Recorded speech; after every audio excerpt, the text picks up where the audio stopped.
Yo, what up, YouTube? We back with another review. Today we're gonna be reviewing Gachiakuta episode 10. Let's get it! So the anime starts off somewhat comical. The spellcaster Remlin has painted Rudo's face, but he doesn't like it. He looks to crash out on her, but she starts laughing. Rudo is tight, he's hot. The scene then switches up to Engine and the mayor of Graffiti Town. They're discussing the similarities between the last spellcaster and the new spellcaster. They both agree that they're the same type of person. They're trolls and jokesters. And as we move along, they start to discuss the different type of spellcasters through the years. The mayor tells Engine that there's been 6. He says, but the numbers are unofficial due to how they record their history. They're then interrupted by the spellcaster Remlin. She starts to explain to Rudo what she can and what she can't do with her spell. Engine then gets a little curious. He asks the mayor, was it the same for Cobb, yeah? The mayor then explains, he says yes, but they have a few differences. Engine then says, that's weird. You would think people with different experiences and ideas would all have different types of powers. He's then interrupted by the spellcaster Remlin. She says, no, it doesn't go like that. She explains, we're all the same because we all enjoy freedom and bringing joy to everything we paint. Engine then implies, he says, so basically y'all think alike. Remlin says, no, we don't think alike and we don't even draw the same paintings. Engine, balled up with frustration and confusion, rages out on her. He definitely fell for the rage bait. As we continue, Rudo asks the spellcaster Remlin to draw a spell on him. As she starts, she changes the form of the vital instrument. She changes it from a brush to a tattoo. Engine is surprised. He says, not only can you cast a spell, you can change the tool too? He screams, you're terrifying. The anime then goes to Zonka listening in on them from another room. After the quick cutscene, we go back to Remlin. She says, okay, fine, I won't do any tattoos. And right before she spelled the cast on Rudo, she trolls him a little bit, but she eventually draws a spell. She actually draws the spell on all 9 cleaners. After she's done, she's exhausted. And after Engine and the rest of the cleaners thank them, they walk towards the exit of Graffiti Town. Surprisingly, the bandits from earlier who couldn't get in are still there. They see that Remlin has the pen. She's been chosen as the next spellcaster. One of the bandits grows furious. He crashes out on the mayor. He says, how can you choose that little brat and not choose me? The mayor claps back. He says, shut up. Your attitude is the reason why you couldn't even enter Graffiti Town. We don't need posers like you who only look for fame. Get out of here. After the mayor's crash out, Engine and the rest of the cleaner crew say goodbye to Remlin and the mayor.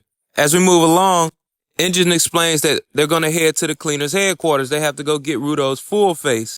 But before that, Engine says, hey, let's go make a pit stop. And surprisingly, they go to a salvage yard. And as Rudo gazes up on the mountains of trash and garbage, his eyes lights up. He's excited. He then hilariously tries to take every piece of garbage that he sees. After the funny scene, we get to a much more sinister scene. Because as Rudo's still going through the garbage, the anime pans to an old TV in the junkyard. And on this TV appears a man, but you can barely see him. But what we can see is he has the same type of gloves that Rudo has. Huh? Could this possibly have something to do with Rudo? Is this the Raiders boss who Jabba was talking about on the other episode? Soon after this little cliffhanger, we get to the next scene. The artist cleaner who was working on Rudo's full face is finally done. He yells in excitement. He says, it's done, it's finally done. He's screaming, he's loud, he's obnoxious. Rudo's like, who is this guy? The rest of the cleaners say that's August. He's an artist that make the cleaners gear. August then hilariously tells Rudo the story how he made his full face. He tells Rudo, he says, I just snuck in while you was knocked out. Rudo's finna crash out on him. He's like, bro, how you invade my privacy? Things look like they're gonna get intense. It looks like it's gonna be a confrontation. But the anime suddenly pans to somebody's feet. They're walking towards them. This person is Aisha. She's the artist healer, and she's August's brother. She stops him. She says, hey, stop. Quit causing trouble for people. Soon after the scene ends, Rudo's got his full face. Him and the cleaners are walking away. But Engine suddenly stops Rudo. He says, hey, take off your choker. Rudo's like, huh? He then takes off his choker. And all of the cleaners do some type of blood ritual where they all draw blood from each other and then put that blood on Rudo's choker. Engine then explains, he says, the choker is like a communication device. And when we draw all our bloods and put it onto yours, you will be able to contact us at any time. Engine also says, hey, before we go, we'll take some of your blood too. All the cleaners are staring at him with a menacing look. He's like, huh? Shortly after that, we move to the next scene. They're speeding on their way to the no man's land. Engine tells Rudo, he says, hey, grab a few trash objects. Prepare yourself. Be ready at all times. The no man's land is going to be trouble as soon as we get there. As we move along, the cleaners arrive at Penta, the desert no man's land.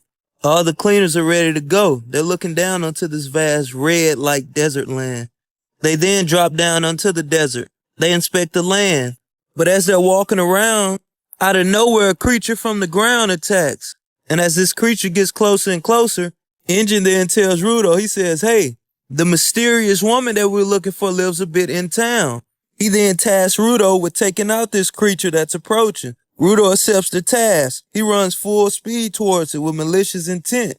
But as he's running towards it, a flashback comes to him. It's about the artist cleaner who made his full face. He's explaining to Rudo how to properly use it. As the scene continues, we finally get a look at Rudo's full face. It's a beautiful mask. It's burgundy and gold. It's also encrusted with some rhinestones, it looks like. And as this scorpion-type beast attacks Rudo, the scene abruptly stops. We then move along to Jabba and the leader of the Raiders talking. The leader is looking through a TV. I believe he's spying on Rudo and the cleaners. Jabba then asks him, he says, hey, is the other one there? They're looking for something, but I don't know what it is yet. Moving along a little further, one of the cleaner supporters is writing down the description of this trash beast. But as she's doing this, the trash beast emerges from the ground. It's fighting Rio the cleaner. And as it's looking to attack Rio, Rio shows her epic skills. She sparks her vital instrument and destroys it. But she didn't kill them all. It's still one more. The beast comes towards her. It rushes her. She ups her vital instrument again. And with the epic combo, she manages to cut off its claw. The beast grows irritated. Suddenly, Zonka the cleaner looks up, and it's coming towards him. He ups his vital instrument. He's trying desperately to stop the beast's attacks, but he's struggling. But Zonka, being the beast he is, he comes up with a strategy. And as he gets an opening on the beast, he uses his vital instrument to clamp the beast's mouth shut. He uses one of his special moves from his vital instrument, shooting what it looks like power-infused needles into this beast, destroying it. He can't even celebrate his win, because as he looks up, it's a gang of more the trash beasts. It looks bad. It looks like he's going to be in trouble. But suddenly out of the sky, something's approaching. It's an umbrella. It's Engine. He lets off his ultimate attack, the Octa Shredder, eviscerating all of the beasts. But it's one more left. He then looks at Rudo and he says, hey, you're up. Rudo then sparks his vital instrument. It's a keyboard. The beast looks to attack him. And as him and Rudo go heads up, the anime stops abruptly and it goes to another scene. It's a woman, and she's been watching over them the whole time. And after the quick cutscene, it goes back to Rudo facing the trash beast. He sparks his vital instrument, and with the epic keyboard attack, he destroys the final trash beast. After this, we get to the final scene. The mysterious woman appears. She then deceives the cleaners. She says she's the woman that they're looking for. The cleaners get a little skeptical, but Engine says, hey, don't worry about it. If she's trying to set us up, I'll handle her. But this will be their worst mistake, because the final shot of the anime shows Engine defeated. What? She defeated Engine? Rudo looks like, oh my God, how did this happen? And so guys, with that, it wraps up Gachiakuta episode 10. I'm out.